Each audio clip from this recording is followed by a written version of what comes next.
critiquez ouvertement le système des ONG, la volonté humanitaire occidentale, souvent désorganisée, et aussi l'idéologie au nom de laquelle elle apporte une certaine aide à l'Afrique. Comment vous pouvez imaginer, en parallèle aux actions internationales, une aide ou un soutien à l'Afrique par le biais, par exemple, d'ONG, et au nom de quoi, si ce n'est pas au nom de l'idéologie dominante des droits de l'homme? Moi, je suis vraiment sur l'arrière-main concernant les ONG, sauf les très grandes, l'Ordre de Malte, la Croix-Rouge, etc. Bien sûr, ça c'est tout à fait valable.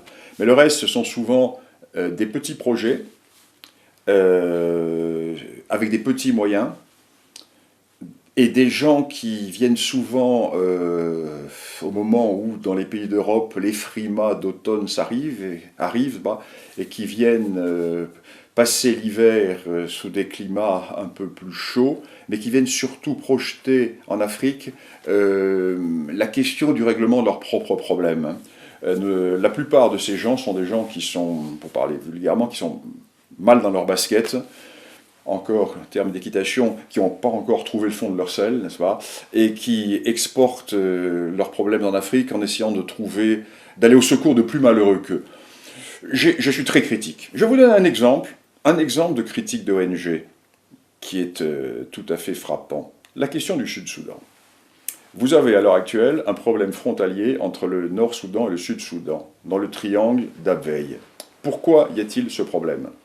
Le triangle d'Abwey, qui est peuplé par des Dinka, donc par des Sud-Soudanais, qui n'a pas été rattaché au Sud-Soudan. Pourquoi ? Parce qu'il y a eu un grand remplacement de population. C'est-à-dire que des populations arabes du Nord sont venues s'installer dans le triangle d'Abwey. Pourquoi ? En raison de l'action d'une ONG américaine. Alors on va dire, les Américains ont organisé l'affaire pour semer la pagaille. Non, c'est par idéalisme. Quel est le fond du problème ? Depuis la nuit des temps, les pasteurs arabes du Nord-Soudan venaient vers cette région d'Abwey, après la période des récoltes, pour se rapprocher du fleuve et pour faire paître leurs troupeaux sur les restes de culture des sédentaires Dinka. Tout le monde trouvait son compte. Les sédentaires Dinka, parce que leurs champs étaient fumés par le bétail, et les pasteurs arabes du Nord, parce qu'ils passaient la saison sèche près du fleuve, leur bétail ne mourait pas de faim, ne mourait pas de soif. Sont arrivées des ONG américaines qui ont mis en avant l'idée du service. L'enfer est pavé de bonnes intentions. Quelle fut l'analyse de ces ONG américaines ? Mais c'est incroyable, ces pauvres pasteurs qui viennent du Nord manquent d'eau. Alors qu'allons-nous faire ? Nous allons leur creuser des puits. Donc, les ONG américaines ont creusé des puits, mais sur le territoire des Dinka. Ce qui fait que ces pasteurs nordistes ne sont plus repartis. Pourquoi repartir ? Puisqu'ils avaient des points d'eau sur place. Ce qui fait qu'ils se sont sédentarisés sur la zone Dinka. Là-dessus, le pouvoir de Khartoum s'est dit, mais c'est formidable. Cette zone d'Abwey, le triangle d'Abwey, qui est une zone pétrolière riche, va être détachée du Nord-Soudan pour être attachée au Sud-Soudan, parce que les Dinka sont majoritaires.